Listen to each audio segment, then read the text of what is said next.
where did the whole art thing start from? The art, like just love of art and like wanting to dive into it so deeply. Where did that start from? Because like what you're doing and so independently like has to have some deeper roots for the type of work you're putting out and the amount of work you're putting out.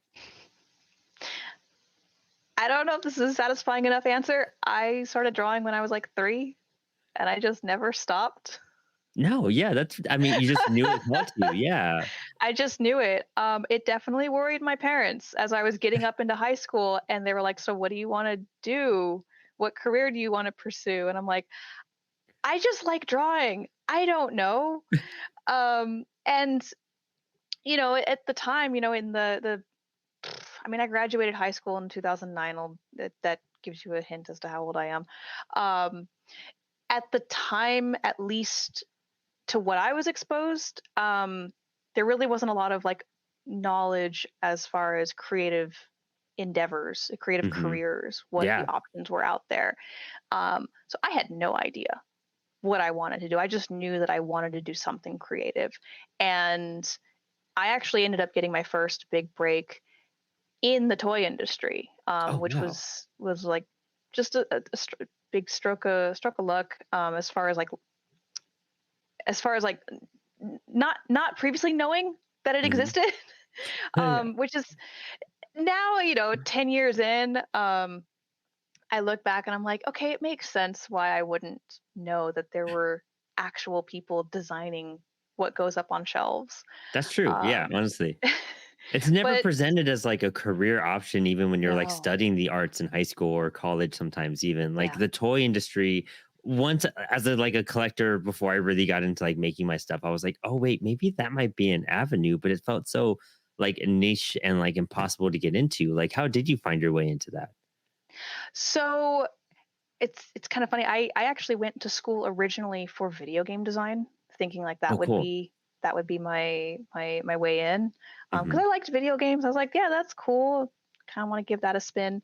And I was still pretty active on DeviantArt, Oh, and I had okay, like a yeah. circle of friends from DeviantArt.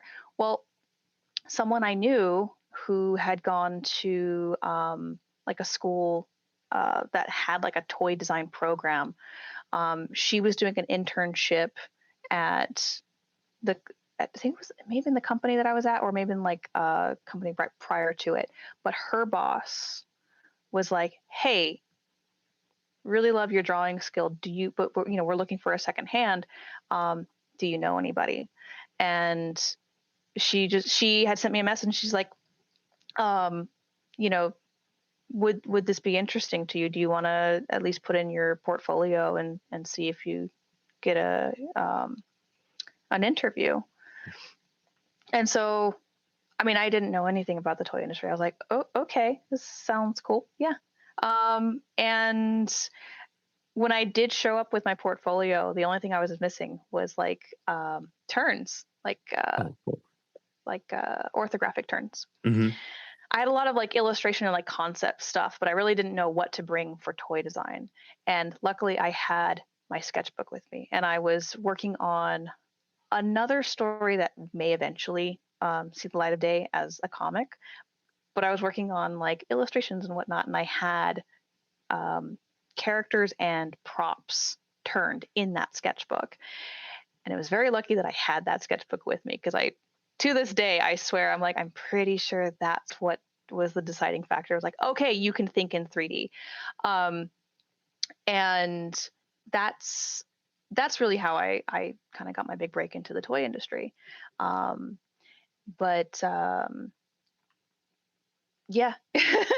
Does that like, also, I mean, I'm thinking about, I mean, you work with toys, you had like dabbles in animations. I'm thinking about that, like the actual like drawings you do for your comic too. And they are very, and not like in like an easy sense, but they are very simplified. Like you are very Mhm. precise on like what's presented and like the line. And like I know animation, you have to make it simple so that it's very consistent and almost anyone could pick up that simplicity and be consistent with it. Yeah. And even with toys, you have to have like the very strong basic frame and then building upon it. Like how does that even enhance your character design with comics too, knowing how to like design a figure and a toy? And do you think that would actually benefit creators by like looking into some of those aspects of toy creation? It's actually kind of um I'll kind of how do I go about answering that? Um with the comic, I definitely lean more like simpler character designs because I know that like I'm going to be drawing these characters Sure. over and over Yeah. and over and over again, very much like an animation. You're going to be drawing 24 frames per second of the same character, and you want to be sane at the end of it. Yeah. True. Yeah. Yeah. Yeah. um, so that's why when I did do the designs for Husk, I leaned more towards like they need to be very simple. They need to be like easy to draw. Um, with toy, sometimes designs can be very simplistic, Mhm. and that like not that they're lower quality or anything. Like when you have a really good strong design and it's also simple, like it's graphically sound. It's very Mhm. good. Um, Depending on the brand that you're working on, sometimes it can demand more attention to detail. Mhm. Um, I mean, for example, like if you're comparing, like I work in mass market. Mhm. So a lot of the products that I'm working on are going to be aimed more towards like a younger consumer. So kids ages like 8 to 14. And of course, in preschool, it's going to be the designs are going to be even simpler. Mhm. But then you look at collector level products such as like hot toys, like Yeah. the attention to detail and just everything that goes into those figures. It's you still want like a very strong structure underneath, a strong idea of like if you're doing a maquette, make sure that gesture line looks good at any angle. Mhm. But then you can go in and you can add all the detail you want because it's a collector's edition, and so you have a higher Mhm. price point. Um, and you can afford like I don't know how much you know about product design, but it's like every hit of color on a product usually is it's considered a paint op, a paint Oh, wow. operation. So the more you have of those, the more expensive the product is. Oh, interesting. No, I didn't Yeah. know that. That explains a lot too. I'm Hmm. thinking about a lot of my figures and everything. That totally makes sense. Oh, Hmm. wow. What else, like, varies on that spectrum too? I mean, you're talking about detail, you're talking about color, like as accessories, I'm assuming another aspect of that too, that like the more they have, like, or even the tinier, like maybe it's more production design and like that's what boosts like the price on all that type of stuff too. It can depend on what accessories you mean. So if you mean like something that's like attached sculpturally Hmm. to a figure, then that's the cost of that is going to come into how you design the tool. Like I know this has nothing to do with comics, No, yeah, I'm still but interested. Yeah, no, it's super but cool though. yeah, how the actual tool is built and like how many pieces you'll need to actually pull the tool apart, Mm, that can drive cost, but also piece count. So if you're talking accessories in regards to like how many extra things do they come with, mhm. um, can also potentially, depending on how you go about it, it can affect cost. Okay, cool. I mean, and as like a comic creator that dabbles with all this, like, would you love to see Husk like figures and stuff like that as well? Is that like a possibility on your horizon? One day, one day. Ooh, actually, I was not prepared to bring this out, but I can go grab. I had commissioned an art doll creator to make an art doll of Charlotte. Oh, that'd be If you super cool don't to see. mind Yeah. me stepping away from the desk for a second, Yeah. Totally. is Yeah. there a way to like?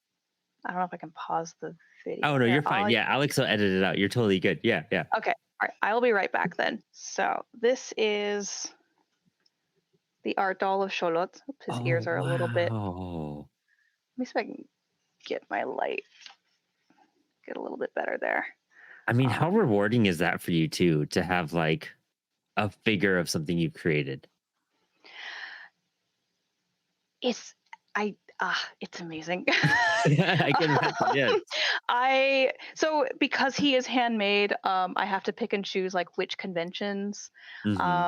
I take him with me. But one of the first conventions I had gone to, he was basically my little table buddy, and So so he'd cool. hang out next to the comics, and um, you know, I it's it's very rewarding